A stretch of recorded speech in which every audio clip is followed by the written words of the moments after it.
The Jets were one of the founding teams of the American Football League, and they were originally known as the Titans of New York. They've put a total of 20 players in the Pro Football Hall of Fame, but only one is guaranteed to make our Mount Postmore. Who are the other three? Joe Namath, first off. I think everyone probably put Joe Namath on their list. It's pretty obvious. Namath basically gave the franchise credibility, gave the AFL credibility, greatest victory in the history of the franchise, the Super Bowl III. And beyond just what he did on the field, you can't really tell the story of the Jets or the NFL without Joe Namath from a fame standpoint.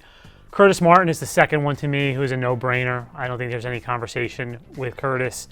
Similar to Joe, he gave them credibility when he arrived in 1998. Bill Parcells brought him over from New England, one of the greatest free agent steals in the history of the organization, and was a huge piece of that 98 team, which is arguably, the second best team in the history of the franchise. And then he continued into the 2000s, won the rushing title in 2004, had 1,000 yards every year from 98 to 2004 with the Jets, two 1,500-yard seasons. So I think that's an easy one. I went with Joe Klecko, who just went in the Hall of Fame. I think Klecko could be debatable, but if you're looking at that, I was kind of looking at different eras, and if you're looking at that 80s era, Klecko, all-pro at three different positions, was the biggest piece, really, to me, the most consistent piece, I should say, of the sack exchange for that decade. And then the last one I went with was Darrelle Revis. That's just the, kind of a more modern era. Revis, I thought, had the most dominant season I've ever seen a defender have in 2009 with the Jets, and really was just, I don't think you can write the story of the Jets without Darrelle Revis in it, too. He was just such a key piece of those 09 and 10 teams that Rex Ryan brought to the AFC Championship game, and just, to me, one of the best defensive players of all time, and he was a Jet. Yeah, I understand Maynard. Obviously, that's the one I was debating, Maynard or Revis, or I'd throw Klecko in there, too. I think you can debate him.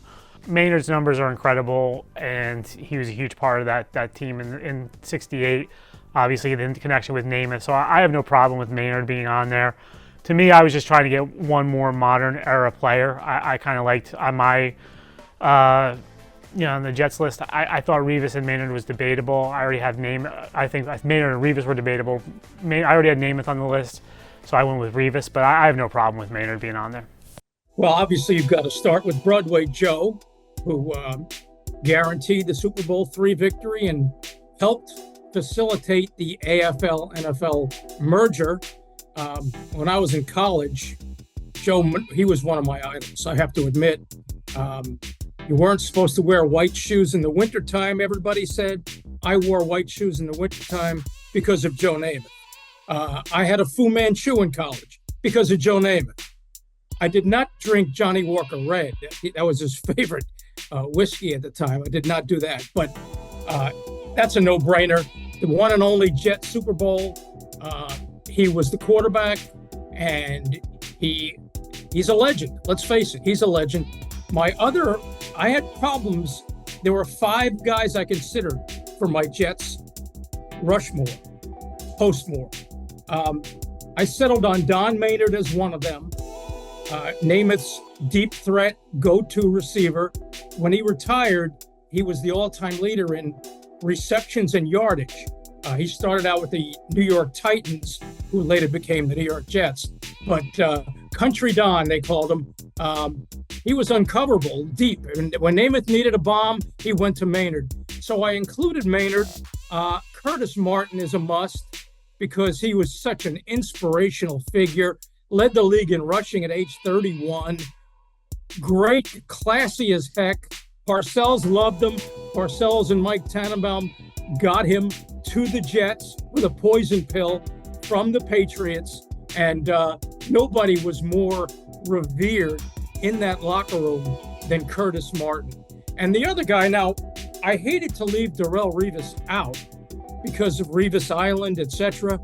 But I decided on Joe Klecko. I was there when Joe Klecko was all-pro at 3 different positions on the defensive line. I covered those Jet teams, the roughest, toughest member of the New York Sack Exchange, Hall of Famer recently, along with Revis. Hated to leave Revis out, but I'm sorry. I had to go with Klecko. He was the heart and soul of that New York sack exchange with Gastineau, Abdul Salam, and Marty Lyons. So I went with those four. And if I had five, I would have had Revis in there.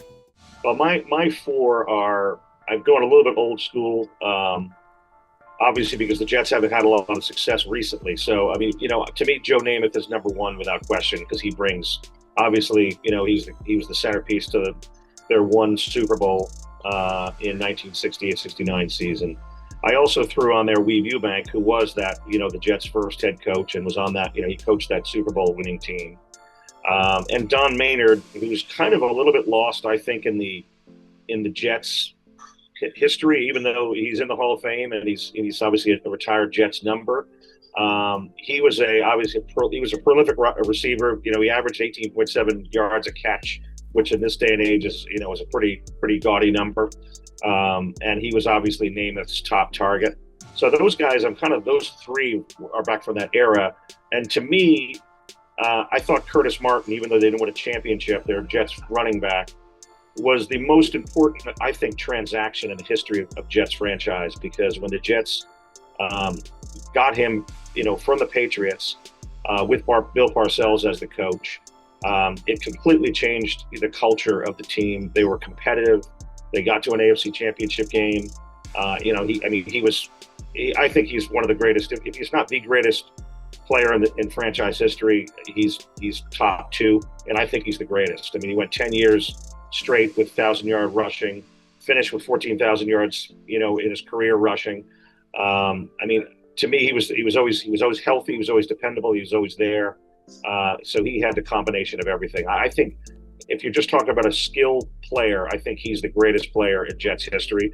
I think Joe Namath was the most influential player in Jets history because of the guarantee, for the Super Bowl, in '69. So those are my four Jets. All right, guys, great list. But I told you guys in the beginning, there's only one player that's guaranteed to make the list. So here's our Mount Postmore of Jets greats: Joe Namath, Joe Klecko, Don Maynard, and Curtis Martin. I gave you guys a clue with the guaranteed in Joe Namath. But wait, no Revis Island? Jets fans, was Revis snubbed in this? We want to hear from you guys on if you agree or you disagree with our Mount Postmore, so comment below. But make sure you subscribe to Post Sports Plus so you can get full access to this series.